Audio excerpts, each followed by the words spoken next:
আর আমার তো আসলে সময় হয়ে গেছে, এখন বিদায় নেওয়ার জন্য আমি প্রস্তুত। মাননীয় প্রধানমন্ত্রী, আপনার সফরের আমরা তো সবকিছু গণমাধ্যমে আমরা নিজেরাও নিউজ করি বা আমরা জানতে পারি, এবং আপনার লিখিত বক্তব্য এখানে সবকিছু আছে সফরে বিস্তারিত। আমি এর বাইরে একটি প্রশ্ন করব, সেটা হচ্ছে যেহেতু আওয়ামী লীগের আগামী জাতীয় কাউন্সিল ডিসেম্বরে, আওয়ামী লীগ প্রতি বছরই নিয়মিত কাউন্সিল করে থাকেন, এবারও সেই ধারাবাহিকতায় ডিসেম্বরেই কাউন্সিল। তো সেই প্রস্তুতি আওয়ামী লীগ অনেক আগে থেকেই নিচ্ছেন, তৃণমূলে আমরা দেখছি যে সম্মেলনগুলো হচ্ছে।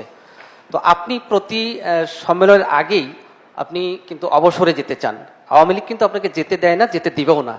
আওয়ামী লীগের একটি কর্মীও আপনাকে যেতে দেয় না বা দিবেও না।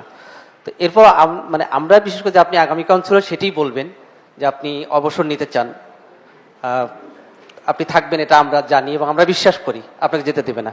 আমার প্রশ্নটি হচ্ছে যে আগামী কাউন্সিলে এর বাইরেও নতুন কোনো চমক থাকছে কিনা?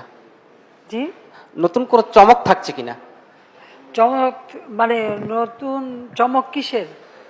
চমক নেতৃত্বের চমক, যে চাই যে আপনি কাউকে নেতৃত্ব দিয়ে যান বা ভবিষ্যৎ নেতৃত্ব তৈরি করেন, এরকম কিছু।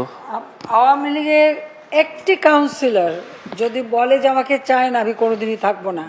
এটা যেদিন থেকে আওয়ামী লীগের আমাকে আমার অবর্তমানে আমাকে আওয়ামী লীগের প্রেসিডেন্ট করেছিল, তখন থেকে এই শর্তটা মেনে যাচ্ছি এবং এটা ঠিক দীর্ঘদিন হয়ে গেছে। অবশ্যই আমি চাই নতুন নেতৃত্ব আসুক।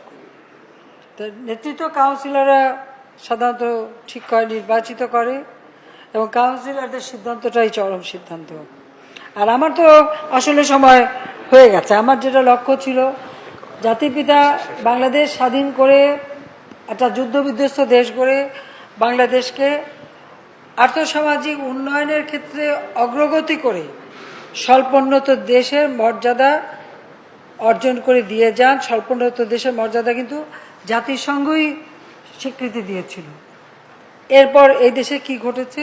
হত্যা, ষড়যন্ত্রের রাজনীতি, ক্ষমতা ছিল বন্দিখানায়, গণতন্ত্র ছিল না, তার পরিবর্তে ছিল মার্শাল ল বা মিলিটারি শাসক, এবং সেখানে কারফিউ গণতন্ত্র বলতে পারি, ইত্যাদি ইত্যাদি। অনেক চড়াই উৎসব পার হয়ে তো আমরা গণতন্ত্র উদ্ধার করি, এবং এখন আমরা অন্তত পক্ষে এক টানা 3 বার, অর্থাৎ 2008 নির্বাচন থেকে শুরু করে আজকে 2022 পর্যন্ত বাংলাদেশের ইতিহাসে এই প্রথম একটানা গণতান্ত্রিক ধারা অব্যাহত আছে। এর মাঝে অনেক চড়াই উৎরাই, খুন খারাপি, অগ্নিসংযোগ থেকে শুরু করে অগ্নিসন্ত্রাস, নানা কিছু ঘটেছে। তারপরেও কিন্তু আমরা ক্ষমতায় একটানা ছিলাম বলে আজকে উন্নয়নশীল দেশ আমরা উন্নীত হয়েছি। আমার তো লক্ষ্য ছিল যে 2020-এ জাতির পিতার জন্মশতবার্ষিকী এবং 2021 বাংলাদেশের স্বাধীনতা সুবর্ণ জয়ন্তী, এবং এই সুবর্ণ জয়ন্তীতেই কিন্তু আমরা উন্নয়নশীল দেশের মর্যাদা পেয়েছি। এখন বিদায় নেওয়ার জন্য আমি প্রস্তুত।